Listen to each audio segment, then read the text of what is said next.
Greetings, members, one and all of the Salivation Nation. Paper silver versus physical silver. Let's explore.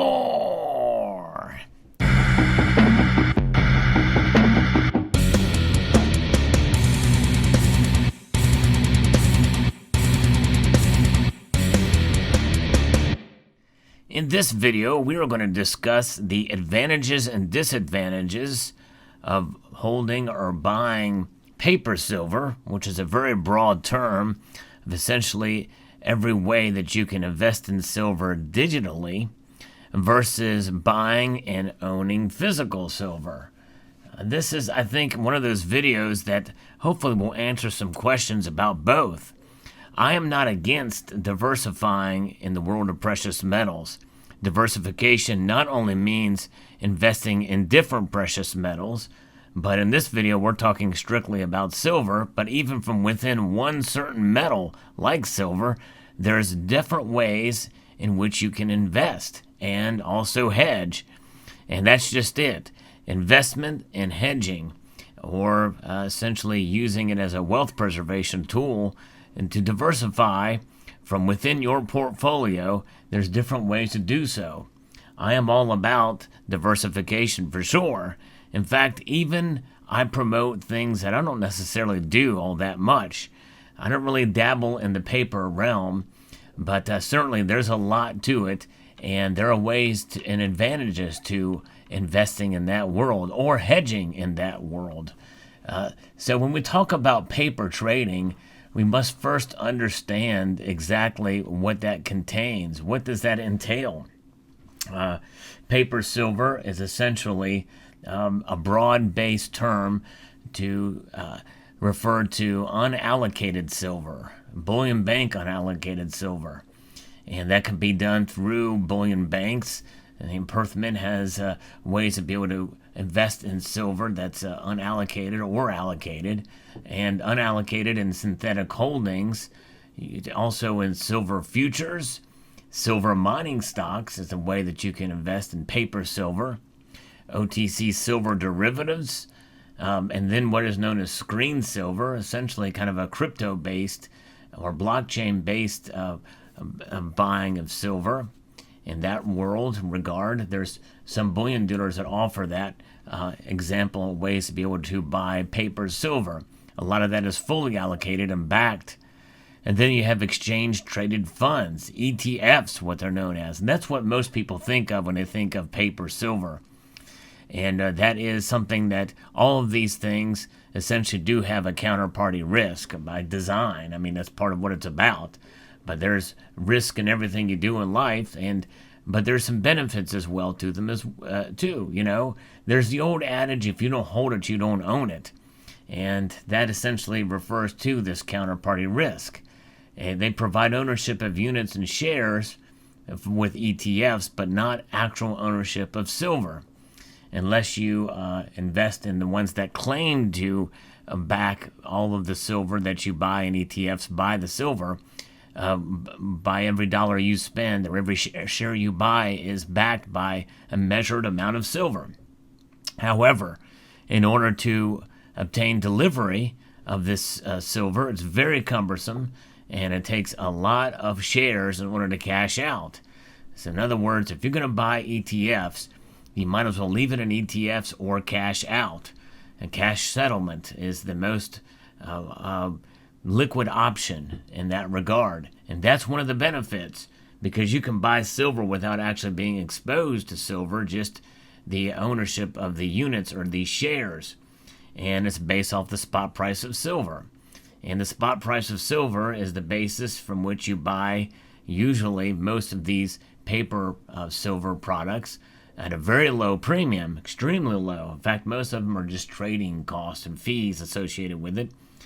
Just as the same, though, when you buy physical silver, there's a much greater premium that you're exposed to when you buy there. But paper silver is, there's no physical ownership of silver. There's no worry about storing it. There's no worry about theft or any of that like.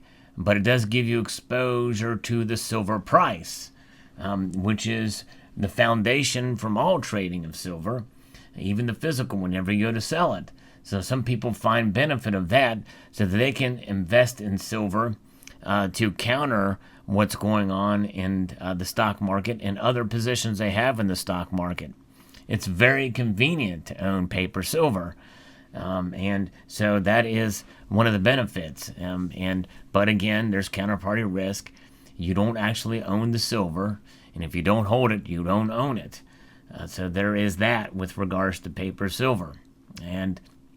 But nonetheless, you should understand what you're buying when you do transact in paper silver, whether it be a mining stock, knowing about the health of the mining companies, what kind of management team they have, what's involved, what is their likelihood, what is their success rate, what is their bottom line. You got to really research the company and the management team that's involved in that company, just like you would any other stock.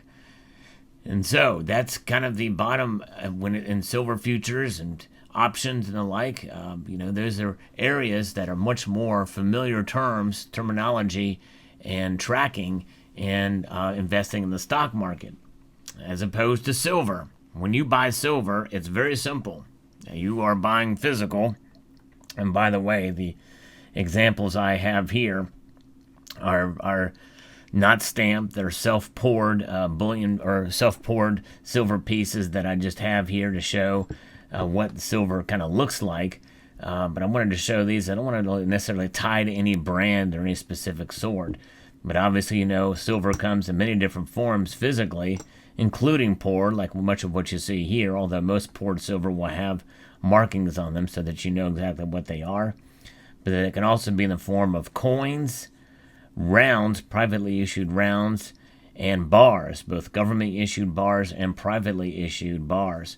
Those are the most common ways to buy silver, and their premiums vary depending on the type of issue that it is. I mean, it can be anything from a government-issued low-mintage silver-proof coin to a commonly stamped-out, privately issued silver round. And the variety of dollars above spot is about as vast and expansive as the silver price itself movement. So it's anybody's guess as to what just depends on what you buy as to what the premium is going to be. The premiums float around somewhat, and there's premiums when you buy, and there is the premiums that you get when you sell, or lack thereof, or under spot price in some cases. It just depends on the time that you sell your silver. In the end, though, silver is a metal that will, in the physical form, has no counterparty risk. All the risk is in a single party, and people mistaken don't fully grasp exactly what that means. What is the risk to hold this silver in your possession? It all lies on you. You are the risk. In other words, how safe is your holdings if you have them in your possession? Could they get burglarized? Could you get robbed? Yes, all of that.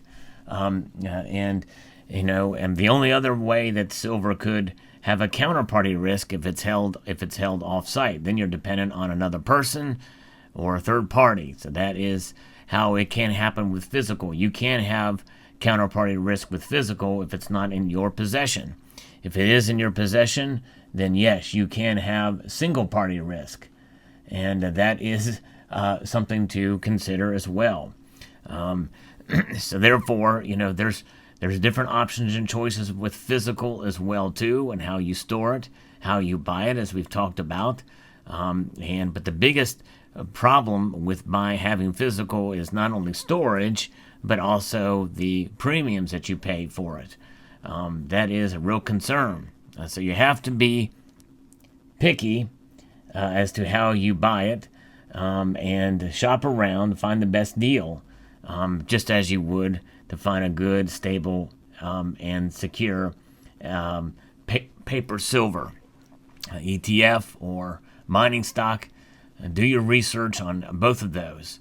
But I think in many cases, if you are heavily into one or the other, if you had to choose which one to be heavier in, I would probably choose physical silver from my own experience, if you had to choose one over the other, but I don't recommend that at all. I recommend being diversified and holding both. If you are solely into the stocks and you have a bit of money in paper silver of some form, I would encourage you to have a little bit of physical silver as well on the side as well. I think that is very beneficial. It helps you fully understand what you are buying in the paper realm and understanding that you're not necessarily going to cash out for silver. There's no test for it. And especially understanding that the derivatives that are held in the paper market are quite vast. In other words, there's 866 COMEX contracts to 1 in the for silver and COMEX. So the actual physical inventory, there's not nearly enough of it to back the paper that's traded in it, and which means that system potentially could collapse if everybody wanted to, make delivery on silver held in the COMEX. It's not going to happen, never will happen. People that hold paper silver typically don't want to cash out in silver itself. They typically want just exposure to it. That's really what it's about. That's the understanding of what that market is. In some ways, it's a little bit dishonest because it's not trading at 1-to-1 as it really technically should be. And many people feel that's why prices are low, because of that large gap, that large ratio of paper to physical backing of it. But nonetheless, it's one of those things where when you buy silver in either form, you are doing yourself a favor by essentially hedging yourself, and it's a hedge that occurs over the course of a long period of time. It's a store of value, and it's something that will certainly serve you well, especially given silver's dual role. Its role as both an industrial metal and what's known as that store of value or hedge or a monetary metal. And so therefore it is something that you should consider. Now, when you go and buy a new car, even if it's a fancy new car, they've got something very nice that will serve you well. It has a utilitarian purpose, but typically it falls in value over time. Depending on the type of car it is, obviously. There are some exceptions to that with collectible cars and the like. But when you buy silver, you know that it is going to maintain its value over the course of a long period of time. And at the very least, you will be able to get back a price somewhere based off of the spot price of silver. And that, whether at the worst case scenario, it may be a couple of bucks under bid price, or what is known as melt price for silver. But in these days, it typically isn't the case. But I remember not too long ago when that was the case. In any event, the market determines kind of what you get back for your silver. But it is all based around this spot price. And spot price is what links these two products together. It's physical silver and paper silver. They're all based and sold and traded based off this spot price. And so that is the link between them. But nonetheless, you tell me which one is a little bit more exciting. In my view, it is the physical silver, because you actually get to hold it in your hand and feel it and touch it and admire it. And there is that benefit to it as well. And there's a lot of different options for silver that you can accumulate in both coins, rounds, and bars. With paper silver, well, it's kind of boring. It just it's digits on a screen, essentially. It's really not even paper, that's just kind of the term for it. Kind of like when people say, I'm going to film a video. They're not going to film a video. No, not in any shape or form do they film a video. They record it. Film is antiquated technology. So nonetheless, there it is. So I hope you found this video useful. The difference between a paper and metal itself, paper silver and physical silver. I did a video not too long ago from a slightly different angle about physical trading versus physical silver. I'll post a link to that in the end screen of this video. But this is just more of an informative video that shows you the difference between the two. So I hope you enjoyed. Let me know in the comment section below. I'd like to extend a multitude of gratitude to you all for taking the time to watch this video, and to encourage you to please rate, share, comment, and subscribe.